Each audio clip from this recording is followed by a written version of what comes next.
है? इस बेहुदा बेगैरत बेशरम औरत को समझाओ।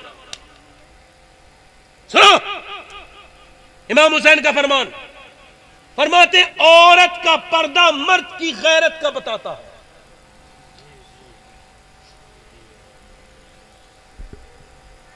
सुनो मेरी बहनें, हो सके तो इस मिसाल को देख भी लें। ऐसे करके अपना हाथ खोल के वुजू कर रही है औरत, ठीक है, ऐसे करके। अब वहां गैर मर्द देख लेगा, ये अंदेशा है उसको, उस औरत को।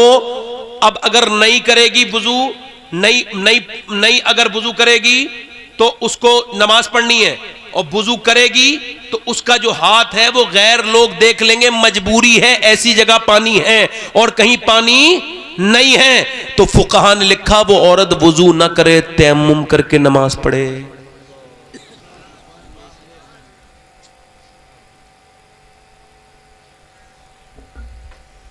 मगर एक औरत वो है जो शादी में बेपर्दा, इसका दुपट्टा अगर सर पे रख लेगी ना शादी आदि में अपने जिस्म को, यहां तक कि इस्लाम ये कहता है कि औरतें अपने घर में भी सिर्फ ये हाथ खोलें, ये हाथ खोलें, अपने पांव उनके हल्के से खुले रहें, और चेहरा अंदर घर में भी ये इतना चेहरा खुला रहे, बाकी जिस्म पे जो लिबास हो वो टाइट ना हो। घर के अंदर भी ये भी हराम है, सख्त नाजायज है, ये भी ना पहने, और वो जोर से न चले इतनी के बाहर। अब जरा गौर करो उसके ऊपर कितनी बात है इन औरतों के लिए, कितना। अब जरा गौर करो उन्होंने क्या किया कि ये शादी में बेपर्दा, मर्द में ये हर जगह बेपर्दा। एक तो ये वैरायटी है जो कहीं पर्दे का नाम ही नहीं है, इसको बेगैरत हो गई, बेशरम हो गई, बेहया हो गई, जहन्नमी हो गई, बदकार हो गई, बेकार हो गई। अच्छा, दूसरी बेटी जो है ना वो भी मुसलमानों की है। ये दो कैटेगरी है इनमें। एक दूसरी वाली वो है जो कॉलेज के बाहर खड़े होकर बहस कर रही है, वो कह रहा है अपना पर्दा उतारो तो तुमको पेपर देने देंगे। वो कह रही है मैं पेपर दूंगी पर्दे के साथ। उसने कहा फिर चली जाओ, तो उसने उठा के या तो पेपर दो या पर्दा उतारो। उसने उठा के पर्दा जो उसका अपना जो उसके पेपर थे ना वो उसके मुंह पे मारे, मास्टर के बोले ले अपने पास रख, मैं तुझे दुनिया में राजी करने के लिए नहीं आई, मैं तो आमना के लाल को राजी करने के लिए आई हूं।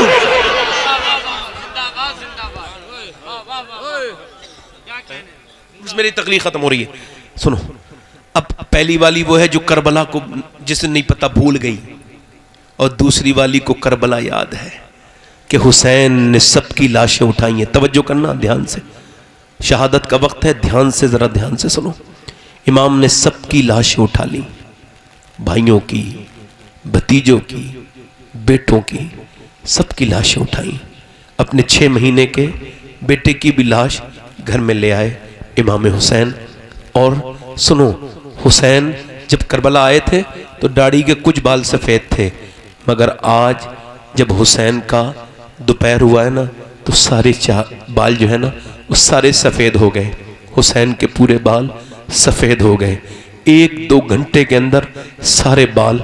1-2 घंटे में इतना गम किसी इंसान ने क्या देखा है, कौन देखेगा। इमाम हुसैन के बाद कोई ना देख पाया। इमाम ने अपनी बहनों से कहा देखो, रोना नहीं, चीखना नहीं, चिल्लाना नहीं, मैं जा रहा हूँ, और जाकर के मेरी लाश पर तुम रोना नहीं, आवाज़ें न करना। इतनी देर में एक बीमार उठ के बोला, जवान 22 साल का हजरत ज़ैनुल आबिदीन, अब्बा मुझे तलवार दे के घोड़े पे बिठाल दो, हालांकि मुझसे बैठा तो नहीं जाता, मगर आप शहीद हो जाएं, ये जवान बेटा खैमे में रहे, दुनिया क्या कहेगी। इमाम हुसैन ने उनकी पेशानी को चूम के कहा, मेरे ज़ैनुल आबिदीन, तू मेरा खलीफा है, तुझसे मेरी नस्ल आगे चलेगी, तू बैठ। उसके बाद बेटे को प्यार किया, बहनों से बात की, फिर चल दिए। मगर जब चले सैयदा ज़ैनब को तस्कीन करके, जब चले घोड़ा चल नहीं रहा है, घोड़ा चल नहीं रहा है। इमाम ने उसकी खूब भांगे खींची, नहीं चला। पीछे मुड़ के देखा तो सैयदा सकीना ने इमाम की घोड़े की पकड़ ली है पीछे से, और पीछे से पकड़ के वो जाने नहीं दे रही हैं। इमाम नीचे उतरे, अपनी सकीना को प्यार किया।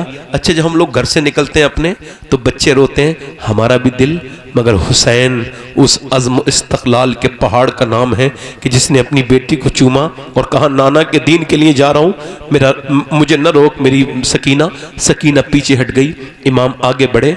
अब ज़रा गौर करो, एक यजीदी जो हल्फिया बयान देता है, जरा गौर करो, एक यजीदी हल्फिया बयान देता है, वो कहता है हुसैन से मेरी दुश्मनी लाख सही मगर हुसैन से ज्यादा निडर जिसने पूरे दिन अपने भाइयों के पांच भाइयों की लाशें उठाई हैं, जिसने अपने भतीजों की लाशें उठाई हैं, जिसने जवान बेटे की लाशें उठाई हैं, जिसने भांजों की लाशें उठाई हैं, वो भूखा 3 दिन का प्यासा, मगर जब वो आया तो उसने आकर के 22,000 के लश्कर पे अकेले ने हमला किया और 22,000 के लश्कर को मैंने भागते हुए देखा।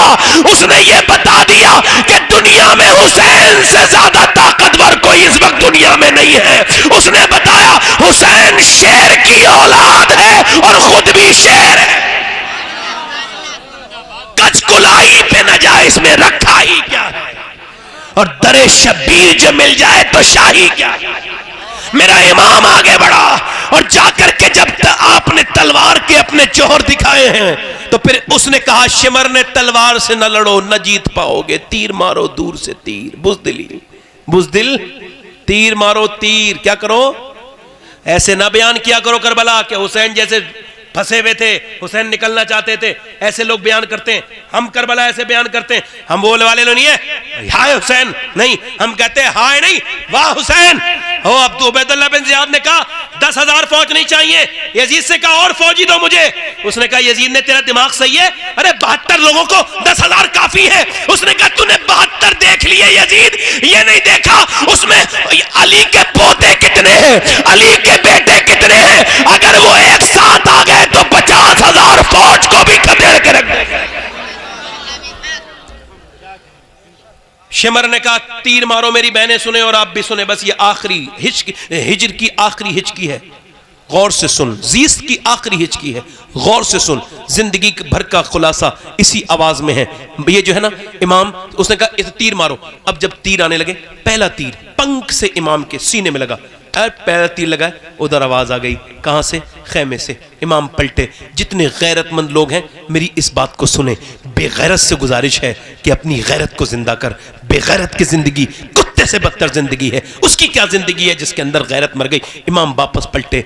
पलटने के बाद अपनी बहन जैनब के पास पहुंचे। क्या तुम रोई थी? तो इमाम ने, जैनब की आवाज आई, हाँ भाई आप मेरे भाई हो, हम साथ में चले थे, साथ में बचपन गुजरा, मैं आपके साथ करबला तक आई, मेरे भतीजे शहीद हुए आप थे, मगर मेरा आप भाई हो, मेरी माँ जाए हो, मेरे नाना की तस्वीर हो। अब जब आपके तीर लगा है तो मेरे भाई फिर मैं कैसे बर्दाश्त करती। मेरी आवाज़ निकल गई। इमाम ने कहा जैनब तेरा बड़ा एहसान है मुझ पर, बड़ा एहसान है तेरा। जैनब दुनिया जब भाई और बहन के रिश्ते को याद करेगी तो तेरी तरह वफादार कायनात में दुनिया में दूसरी कोई बहन नहीं है जिसने अपने बच्चे दे दिए, अपना घर सब लुटा दिया अपने भाई की मर्जी पर। ऐ मेरी बहन तू अपना सब्र कर, मगर तुझसे एक गुजारिश है कि नाना की हदीस है। हदीस कहाँ पढ़ रहे हैं?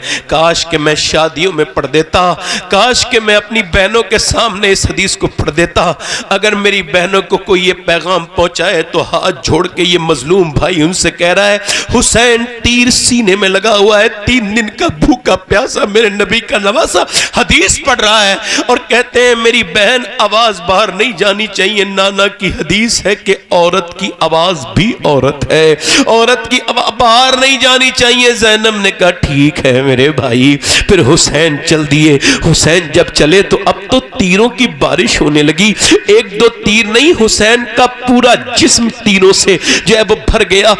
इमाम अली मकाम के कई नेज़े भाले जिसे कहते हैं वो भाले घुसे गए, कई जिस्म पे कोई हिस्सा ऐसा नहीं है। अब घोड़े की जो जीन है ना, जीन पे बैठे आपकी लगाम पे जो आपकी पकड़ है वो कमजोर होने लगी। हुसैन के हाथ कमजोर हुए, हुसैन नीचे को जाने लगे।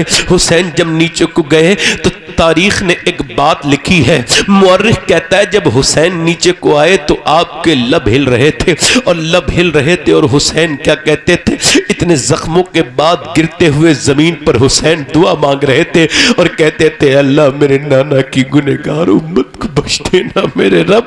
मेरे नाना की यानी मेरे जैसे खताकार को हुसैन ने उस घोड़े से नीचे आते हुए याद किया है मेरे हुसैन ने, मेरे इमाम ने। और मेरा इमाम फिर सजदे में गया है। मेरे इमाम ने फिर गिरने के बाद सजदे में सर रख के क्या कहा है, ऐ अल्लाह मैंने अपने भाइयों के जनाजे उठाए, मैंने अपने बेटों के उठाए, मेरा पूरा घर शहीद हो गया, मगर मैं तुझसे फिर भी राजी हूँ। तू क्या मुझसे राजी है? क्या तू हुसैन से राजी है? मेरे मालिक, ऐसा दुनिया में कोई इतना हौसले वाला इंसान हुसैन के बाद पैदा नहीं होगा जो इतनी अल्लाह ने जिसको हौसला और इस्तक़लाल अता किया हो। मेरे हुसैन की शान का हाल यह है, हुसैन सजदे में जाके कहते हैं, क्या मेरे रब तू मुझसे राजी है? अल्लाह व रहमतों ने आवाज दी, इस नवासे पर मोहम्मद मुस्तफ़ा को नाज है, ऐसे बेटे पर अली और फातिमा को नाज है। हुसैन सजदे तो सबने किए मगर तेरा नया अंदाज है, तूने वो सजदा किया जिस पर खुदा को नाज है। ये पहला पैगाम हुसैन की तरफ से यह है कि करबला के मानने वालों, अपनी मोटरसाइकिल के पीछे एक छोटी सी जानमाज भी रखो। जब नमाज का टाइम हो तो जानमाज बिछा के खड़े हो जाओ, जहां नमाज का टाइम हो तो नमाज का तो अपनी नमाज जानमाज उठा लो। इमाम ने उस नमाज को उसका कितना अहमियत आपको बताई है। मेरे इमाम ने सर सजदे में रख के अल्लाह का शुक्र अदा किया है और मेरे हुसैन की फिर गर्दन काटी गई है। कौन सी गर्दन? हुसैन जब पैदा हुए थे, हजरत सैयदा उम्मे सलमा कहती, एक दिन हुजूर ने, हदीस सुनना, कहती एक दिन हुजूर ने दरवाजा बंद किया और कहा किसी को अंदर आने में देना। हुसैन आए तो मैंने अंदर जाने दिया। हुसैन हुजूर के सीने से चिपटे, हुजूर हुसैन की कभी नाक को छूए कभी पेशानी को छूए। मैंने कहा क्या हुआ हुजूर?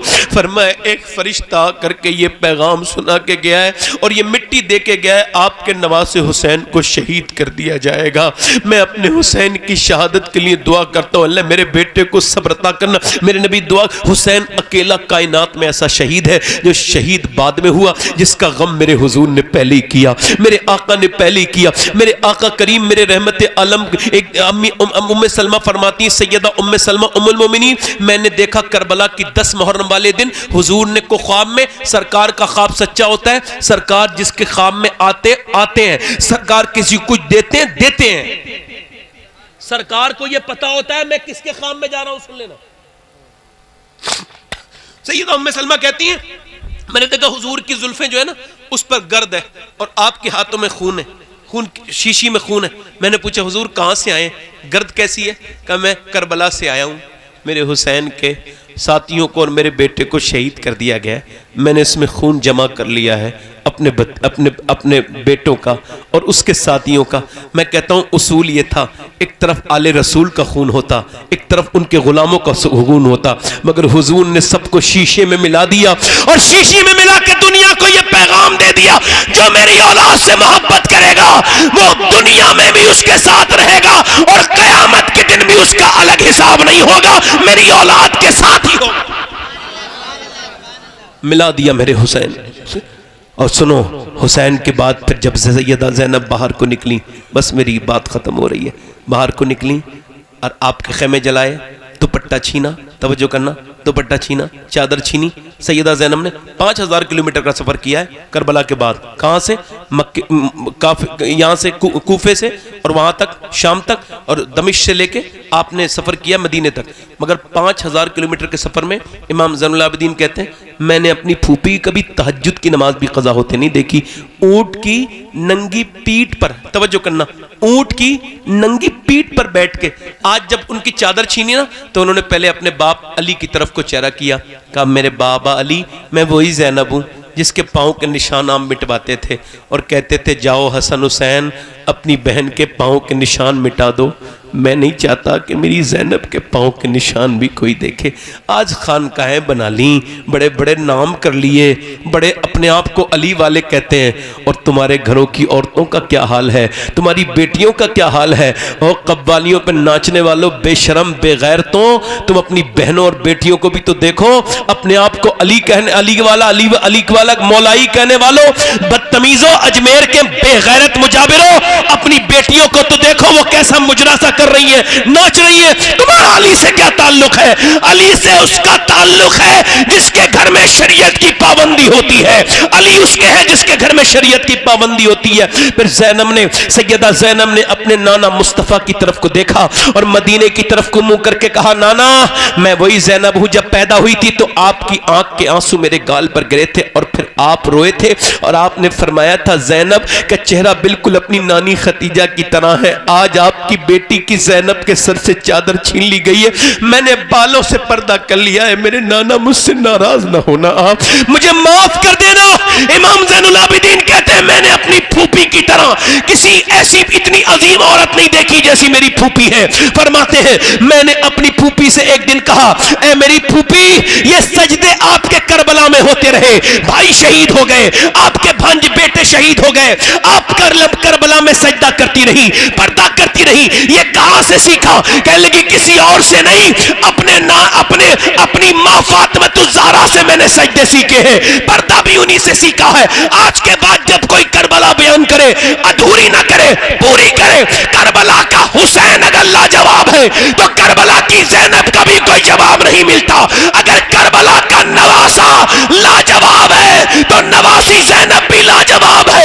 अगर करबला के हुसैन ने सजदा बचाया है तो ज़ैनब ने पर्दा बचाया।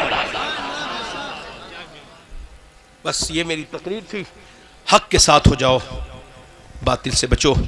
ये देखो वक्त हो गया, मुझे 1.5 घंटा हो गया बोलते हुए, आपको एहसास तो नहीं हुआ? अगर फिर कहता हूं मेरे दोस्तों, मौत का कोई भरोसा नहीं।